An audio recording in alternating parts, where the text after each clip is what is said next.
नमस्कार मित्रांनो. आपण या अगोदर फायनल अकाउंट आणि तो प्रॉब्लेम फायनल अकाउंटवरचा 20 मार्काचा कसा सोडवायचा तो पाहिलेला आहे. तर त्या व्हिडिओमध्ये माझे एक 2 चुका झालेल्या होत्या. त्यामध्ये पहिली चूक होती जी मी इनरला अमाउंट घेतले. तर तुम्हाला ते ट्रेडिंग अकाउंट आणि प्रॉफिट लॉस अकाउंटच्या फॉर्मॅटमध्ये फक्त एक कॉलम वाढवायचा आहे.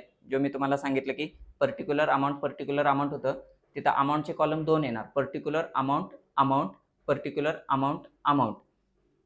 तर तेच ट्रेडिंगला, तेच प्रॉफिट लॉसला आणि तेच बॅलन्स शीटला घ्यायचंय. आणि जे मी इनरचे कॅल्क्युलेशन केले होते ते जो नवीन कॉलम वाढवलाय आपण आतमध्ये त्यामध्ये घ्यायचंय.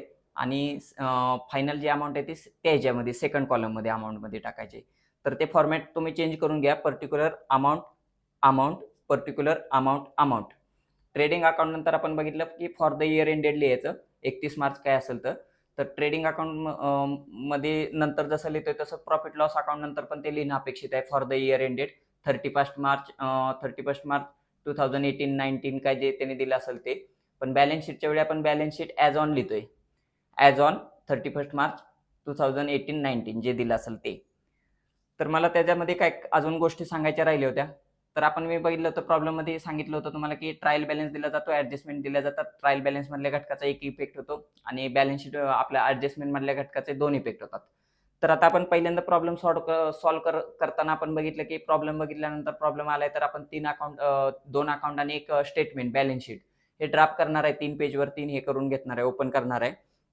आणि ते अकाउंट ओपन केल्यानंतर पहिले आपले हे लक्षात ठेवायचं की आपण ॲडजस्टमेंट काय आल्यात आहे, कुठल्या घटकावर आल्यात आहे, त्या घटकाला स्टार करून घेणं. म्हणजे ॲडजस्टमेंट आउटस्टँडिंग वेजेसचे ॲडजस्टमेंट दिले तर ते वेजेस जो शब्द ट्रायल बॅलन्समध्ये आपल्याला दिलाय त्याच्यावरती स्टार करणं बंधनकारक आहे. बंधन म्हणजे कसं तुम्हाला की समजेल की वेजेसची अमाऊंट ही आपल्याला इनरच्या कॉलममध्ये लिहायची, आउटरच्या नाही. आता आपण जे 2 कॉलम केलेत अमाऊंटच्या ते आतल्या अमाऊंटच्या कॉलममध्ये लिहायचे आहे. तर ते लक्षात येण्यासाठी जे ॲडजस्टमेंट दिलेत आहे, फर्निचर डिप्रिशिएशन दिले फर्निचरवरती, तर फर्निचरला पण स्टार करून ठेवायचं आहे. आणखीन कुठल्या घटकावरती जे ॲडजस्टमेंट दिले, तर ते आर-डी-डी दिलाय किंवा तर बॅड डेब्ट्सवरती आपल्याला किंवा डेटर्सला हे करून स्टार करून ठेवणं गरजेचं आहे. तर त्यामुळे आपल्याला कळतं की त्याच्या अमाउंट आपण इनरला लिहायच्यात आहे आणि बाकीच्या अमाउंट डायरेक्ट आपण मग काय असतील तर ह्याला लिहायच्यात आहे, आउटरला लिहायच्यात. तसंच पर्चेस आणि सेल्स हे करत असताना पर्चेस रिटर्न किंवा सेल्स रिटर्न दिलंय का बघायचं. मग पर्चेसची अमाउंट जर दिला असेल, पर्चेस लिहितानाच बघून घ्यायचं कुठं पर्चेस रिटर्न दिलंय का. तर ते जे इनरला घ्यायची दिलं असेल तर, नसेल तर डायरेक्ट आउटरला घेतली तरी चालते. सेलच्या बाबतीत तसंच सेम.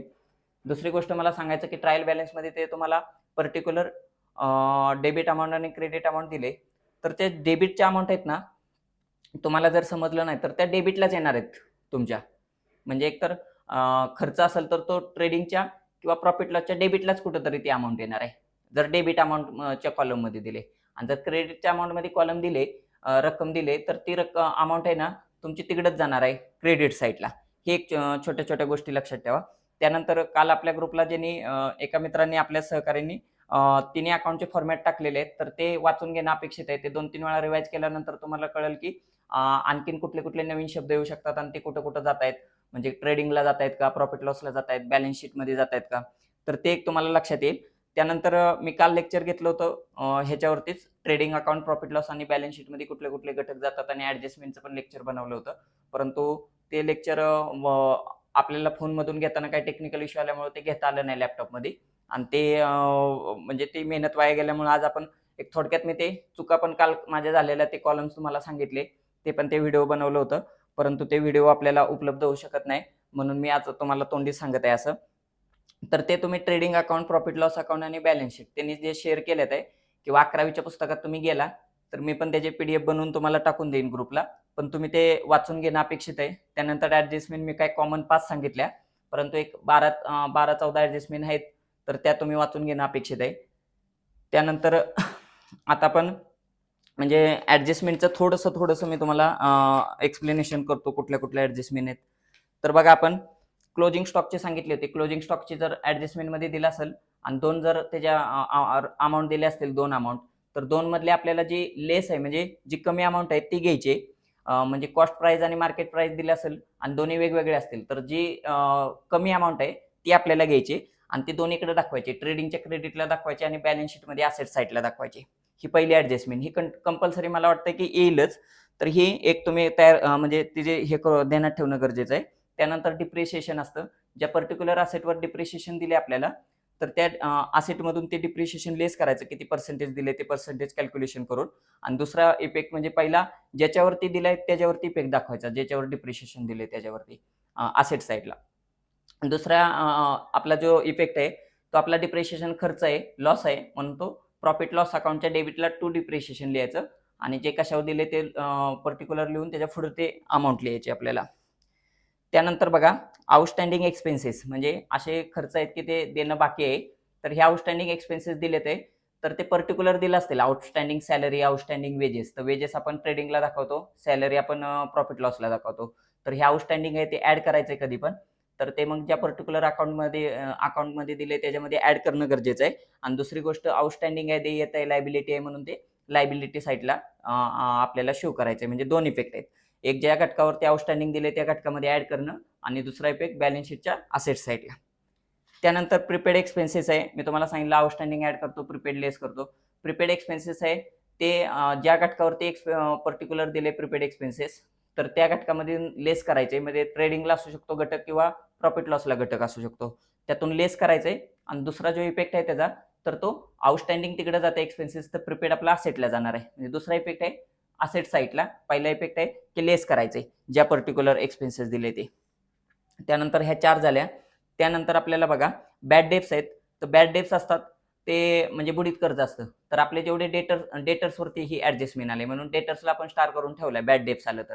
मग बॅड डेप्स जर ऍडजस्टमेंटमध्ये दिले तर ट्रायल बॅलन्समध्ये दिलं असेल तर एकच इफेक्ट आहे, प्रॉफिट लॉसच्या डेबिटला दाखवणार. पण बॅड डेप्स जर ऍडजस्टमेंटमध्ये दाखवलं असेल, पर्टिक्युलर अमाऊंट दिली असेल किंवा डेटरवर काही पण म्हणजे त्यांनी पर्सेंटेज दिले असतील काहीतरी, ती पर्सेंटेज कॅल्क्युलेट करून किती अमाऊंट येते ती आपण काढायची आणि ती बॅड डेप्स आहेत ना डेटर्समधून लेस करायचं, कारण तो आपला लॉसच आहे, बुडीत कर्ज आहे त्यामुळं.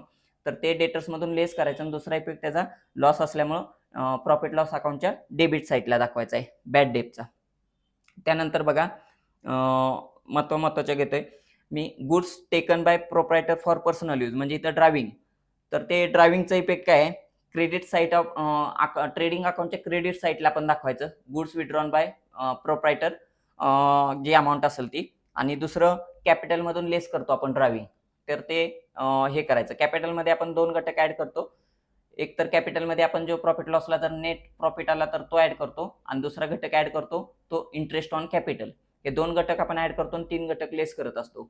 तर 3 घटक असतात, त्यातला पहिला नेट लॉस आला तर लेस करत असतो, दुसरं ड्रायव्हिंग लेस करत असतो आणि इंटरेस्ट ऑन ड्रायव्हिंग हे आलं तर ते पण आपण लेस करत असतो. म्हणजे कॅपिटलमध्ये 2 घटक ऍड करतो आणि 3 घटक आपण लेस करत असतो. त्यानंतर महत्वाचं बघा goods distributed as free sample, हा जर दिला असेल तर तुम्हाला ट्रेडिंग अकाउंटच्या क्रेडिट साईडला मी सांगितलं की good distributed as free sample दाखवायचं. तिथं ते अमाऊंट काय दिली असेल तर ती टाकायची. आणि हा आपला दुसरा एक खर्च आहे आणि किंवा लॉस आहे थोडक्यात, तर तो प्रॉफिट लॉसच्या प्रॉफिट लॉस अकाउंट आहे त्याच्या डेबिट साईडला दाखवायचं आहे आपल्याला. टू ॲडव्हर्टाइजमेंट लिहू शकतो आपण, कारण good distributed as free sample म्हणजे एक प्रकारे ॲडव्हर्टाइजमेंट आहे. तर ट्रेडिंग अकाउंटच्या क्रेडिट साईडला आणि प्रॉफिट लॉसच्या डेबिट साईडला हे 2 इफेक्ट आहेत. माल जर सॅम्पल म्हणून वाटला असेल तर, जर वैयक्तिक करण्याकरता खर्च केला असेल आपण म्हणजे ड्रायव्हिंग येत असेल तर ते आपल्याला ट्रेडिंगच्या क्रेडिटला दाखवायचंय आणि आपल्याला दुसरं ड्रायव्हिंग लेस करायचंय कॅपिटलमधून. कॅपिटल आपण लायबिलिटी साईडला दाखवतोय. त्यानंतर बघा इंटरेस्ट ऑन कॅपिटल, जर इंटरेस्ट ऑन कॅपिटल दिलं असेल तर ते आपल्याला ऍड करायचंय. मी तुम्हाला सांगितलं नेट प्रॉफिट आणि इंटरेस्ट ऑन कॅपिटल ऍड होतं, तर कॅपिटलमध्ये ते ऍड करायचंय. लायबिलिटी साईडला पहिला इफेक्ट दाखवायचा आहे आणि दुसरा इफेक्ट आपला खर्च आहे म्हणून तो प्रॉफिट लॉसच्या डेबिट साईडला दाखवायचा आहे. डेबिट साईडला प्रॉफिट लॉसच्या दाखवायचा आहे. आणि इंटरेस्ट ऑन ड्रायव्हिंग असतं, इंटरेस्ट ऑन ड्रायव्हिंग असतं ते आपण तुम्हाला सांगितलं की लेस करतो कॅपिटलमधून, म्हणून त्याचा पहिला इफेक्ट आहे कॅपिटलमधून लेस करायचं इंटरेस्ट ऑन ड्रायव्हिंग, त्यांनी ते दिले असेल जी अमाऊंट ती.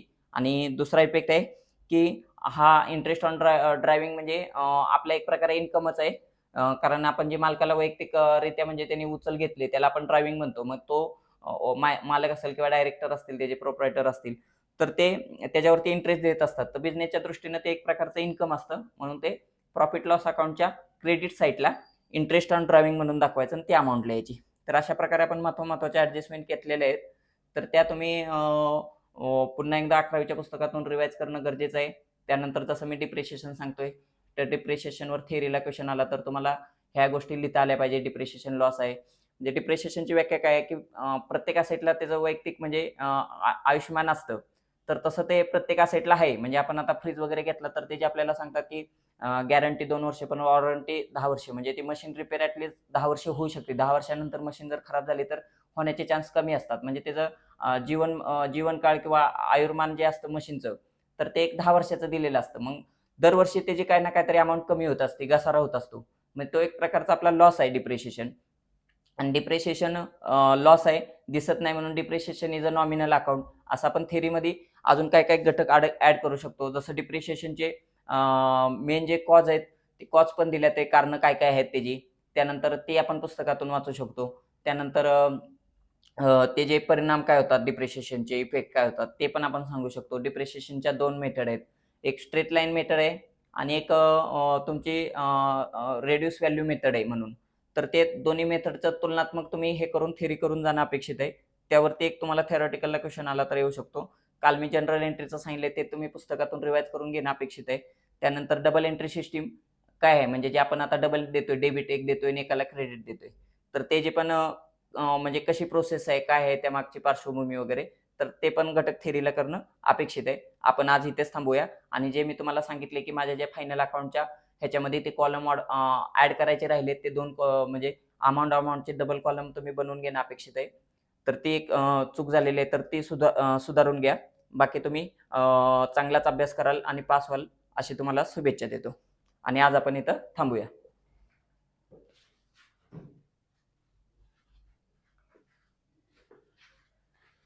कर की.